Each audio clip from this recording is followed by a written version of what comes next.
Hiyo mambo vipi Tanzania, Afrika Mashariki na Kati? Jina langu naitwa Gwiji la Vipaji, Taji Kipaji. Siku ya leo naenda kufundisha jinsi ya kuunganisha dread nyembamba na kuzifanya kuwa nene na kuzipunguza idadi ili ziwe chache. Ungana nami kuanzia mwanzo mpaka mwisho. Naam, ndugu mtazamaji, tunaendelea pale tulipoishia na hii ni episode ya 3 na ni episode ya mwisho. Hapa leo tunaendelea guys, kufanya zoezi letu la kuunga dread nyembamba kuwa nene, na ikiwa ndo episode ya mwisho. Umeziona hizi haya yako mashina matatu kama tulivyoanza mwanzo, mashina matatu, lakini ndani haya mashina matatu tena kuna mashina mengine.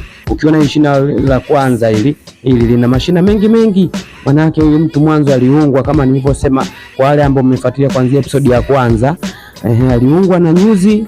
Kwa hiyo tukaja tukazifumua nyuzi ili sasa tufanye tena size iwe kubwa zaidi. Kwa hiyo tunaendelea tunachana huku chini kama ninavyochana mimi hivi, ni kwamba nachana ili ziweze kunyooka vizuri.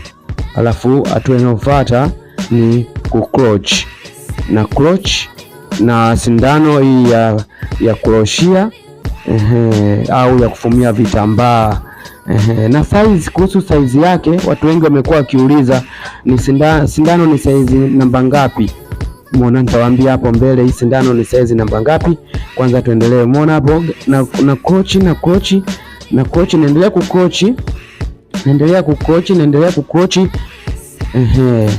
Lakini ndugu mtazamaji, kama bado hauja subscribe channel hii ya Gwiji TV, na kuomba subscribe sasa kwa kubonyeza maandishi yaliyoandikwa subscribe chini upande wa kulia chini ya video hii. Upande wa kulia chini ya video hii utaona maneno yameandikwa subscribe, na kuomba bonyeza hapo. Kitatokea kikengele, bonyeza pia.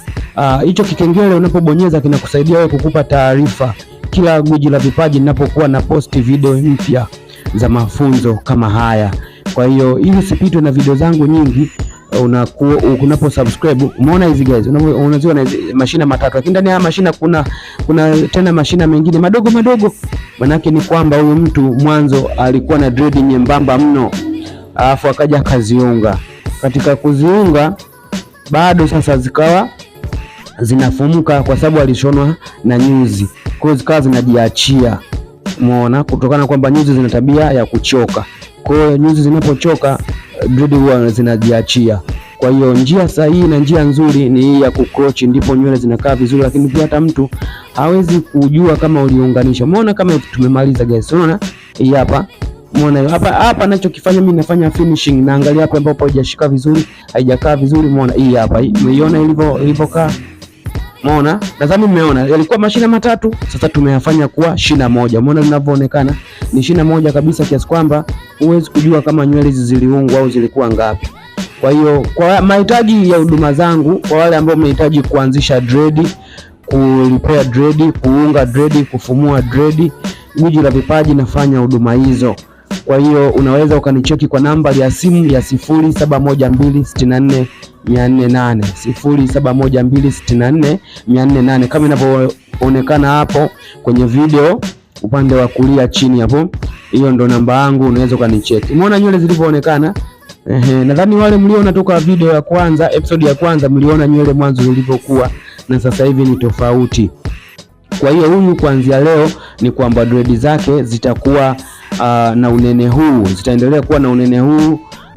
Umeona ndugu mtazamaji, umeona nywele zake jinsi zilivyokuwa, ni mashina manene kabisa, lakini pia yamepungua idadi kwa sababu mwanzo zilikuwa nyingi sana.